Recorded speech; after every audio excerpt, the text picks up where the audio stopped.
Hi everyone, my name is Hannah, and today I'll give you a quick introduction to Electron.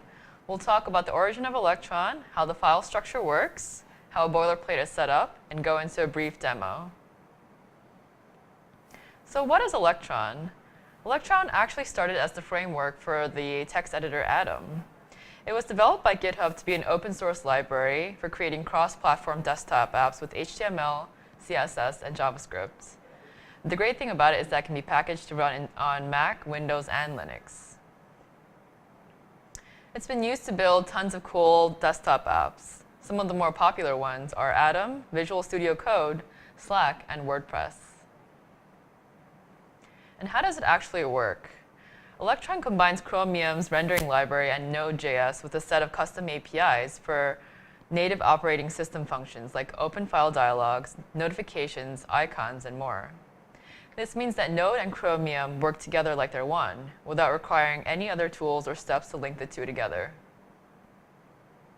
So you might be wondering, what's so great about Electron, and why is it relevant to us developers?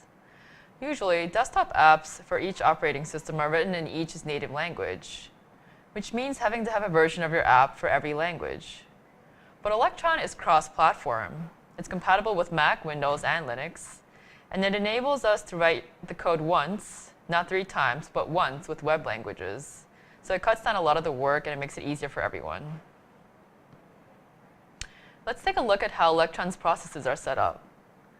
Every app will always have one main process and one or more renderer processes. It's very similar to how in Chrome, each tab in its web page is like a single renderer process in Electron. So the browser is like the main process, and each tab is like a single renderer process. So the main process, usually called main.js, it runs the process that runs package.json's main script. This process controls the life of the app from open to close, and it's the start of every Electron app. It calls the native elements, meaning resource-intensive system interactions, which don't interfere with the renderer processes. And it creates browser window instances. Each one runs a web page in its own renderer process. So unlike the main process, there can be multiple renderer processes, and each one is independent and can be hidden. Usually one of them is called index.html. Each renderer file is like a typical HTML file, except in Electron, you've got the whole Node API available, unlike any other web browser. So this is the best way you can set up an Electron app. First, have Node.js installed. Then create a basic package.json file. Install a pre-built version of Electron. Then create a main.js file and an index.html file. And all of your files should be in one folder as shown below. Now, Electron provides a quick start boilerplate that's great for jump-starting any Electron app. You can find it with many other boilerplates on Electron's main GitHub page. Now, this is just a quick overview of the parts that are needed for any main.js file. First, we need to require Electron at the top, create an app from Electron, which will control the application life, and bring in browser window, which will create the native browser window.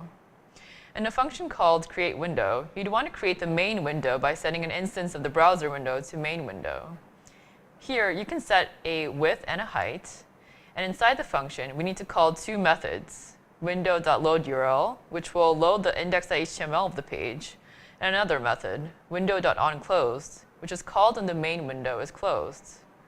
Afterwards, we need to introduce 3 more methods in this file.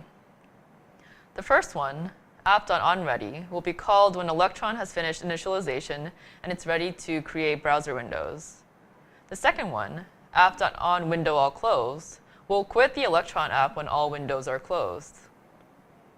The third method, app.onActivate, will recreate a window in the app when the Electron dock icon is clicked and no other windows are open. The index.html file will be the file that is rendering the main page of the app.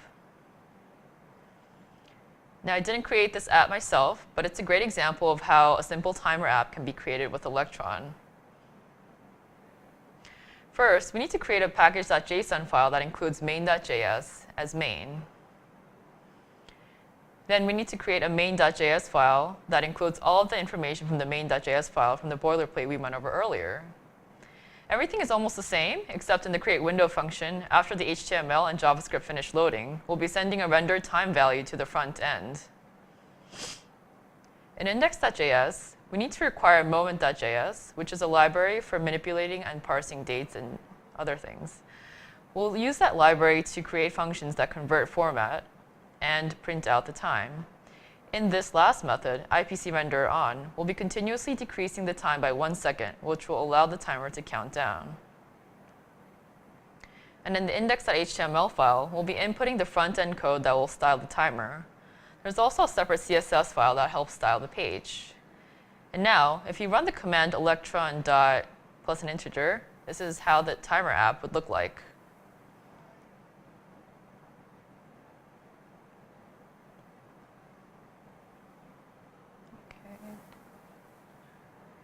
So some key takeaways.